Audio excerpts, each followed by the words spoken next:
Un saludo a nuestros seguidores en las redes sociales. Desde la Agencia Cubana de Noticias seguimos con algunas preguntas y respuestas sobre la ley Helms-Burton, la cual está integrada por 4 títulos y fue firmada por el presidente estadounidense William Clinton el 12 de marzo de 1996, como analizamos la ocasión anterior. La primera interrogante que traemos hoy es ¿cuál era el contexto cuando fue firmada esta ley? Cuba resistía al periodo especial, la etapa más complicada en lo económico después del triunfo revolucionario en 1959. El 24 de febrero de 1996 fueron derribadas en aguas territoriales cubanas 2 avionetas de la organización terrorista Hermanos al Rescate, las cuales ingresaron varias veces al espacio aéreo cubano provenientes de Miami e incluso sobrevolaron la ciudad de La Habana. Estados Unidos se refería a esas acciones como operaciones humanitarias, pero lo cierto es que esas naves habían tenido usos militares antes de violar el espacio aéreo cubano y lanzar propaganda aquí. Verdaderamente no se podía creer en operaciones humanitarias de la nación que desde el inicio de la revolución mantenía un cruel bloqueo, bombardeó los aeropuertos de Ciudad Libertad, San Antonio de los Baños y Santiago de Cuba el 15 de abril de 1961. Pagó y preparó a mercenarios para la invasión por Playa Girón en ese propio año, en 1961.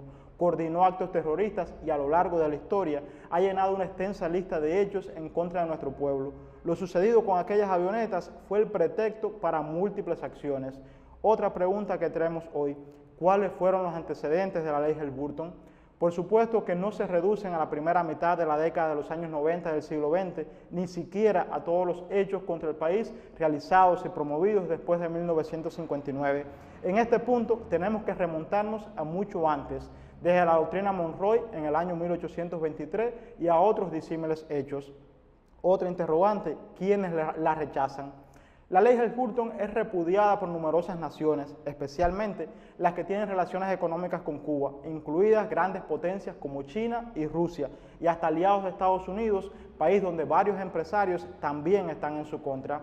Recordamos que la Helms-Burton atenta contra la libertad de comercio e inversión, viola las leyes y los derechos humanos del pueblo cubano, la Constitución de los Estados Unidos y varias normas jurídicas de ese país, así como numerosos estatutos del derecho internacional que regulan las relaciones políticas, económicas, comerciales y financieras entre los estados, razones más que suficientes para que sea repudiada en todo el planeta.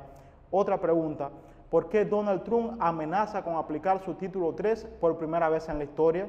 Esto no es algo aislado, forma parte de la estrategia contra toda la izquierda de la región. Cuba ha recibido varias acciones recientes como el retiro de diplomáticos estadounidenses del país por supuestos ataques sónicos y la reducción del tiempo de validez de las visas B2 para nacionales cubanos en Estados Unidos de 5 años con múltiples entradas se redujo a 3 meses con una sola oportunidad de ingreso al territorio norteamericano.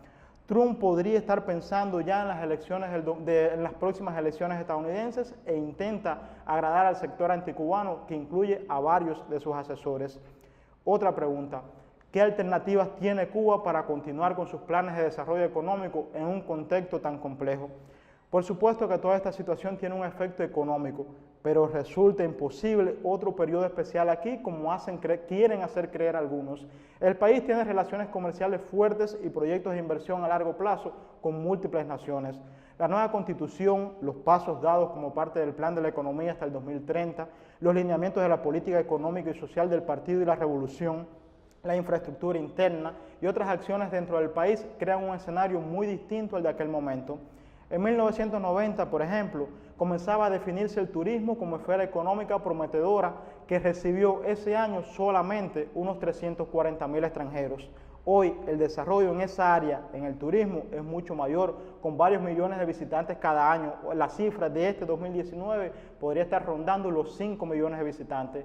A eso se suman la exportación de servicios en la actualidad, el progreso de la biotecnología y la industria farmacéutica, la diversificación de las fuentes de energía que antes dependía totalmente del combustible y otros muchos factores.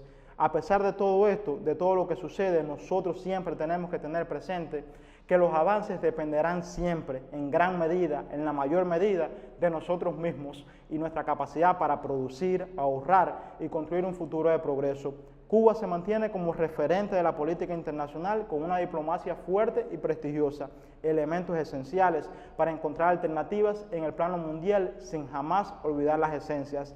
Estados Unidos continuará siempre ahí con su política agresiva, buscando alternativas para afectarnos, y nosotros tendremos que ser siempre mucho más inteligentes, fuertes y capaces de seguir adelante por nosotros mismos.